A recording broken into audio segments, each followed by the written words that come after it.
अस्सलाम वालेकुम। Avon TV के न्यूज स्टूडियो से मैं हूं अली शाबासी। शामिल करेंगे न्यूज हेडलाइंस।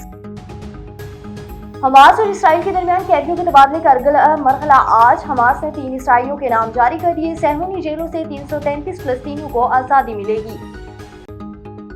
अमरीकी नायब सदर की यूरोपीय ममालिक पर गैर मामूली तनकीद। यूरोपीय रहनुमा अपने ममालिक में आज़ादी इज़हार को दबा रहे हैं। आपको खतरा बाहर से नहीं अंदर से है, नायब अमरीकी सदर की गुफ्तगू।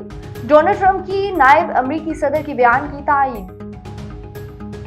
सदर मुमलिकत आसिफ अली जरदारी का चीनी सरकारी मीडिया को इंटरव्यू। आसिफ अली जरदारी ने कहा कि चीन की तेज रफ्तारी और तब्दीली ने बहुत मुतासिर किया। चीन की तरक्की दुनिया के लिए मुस्बत कदम है। चीन दूसरे ममालिक के अंदरूनी मामलात में मुदाखलत नहीं करता। चीन की तरक्की से दुनिया को कोई खतरा नहीं। कराची डिफेंस से अगवा होने वाले मुस्तफा को लड़के के मामले पर कत्ल किया गया। गिरफ्तार मुलजिम शेराज ने दौरान तशवीश सच उगल दिया और मुगान ने मुस्तफा को घर बुलाकर लोहे के रॉड से तशद्दुद किया।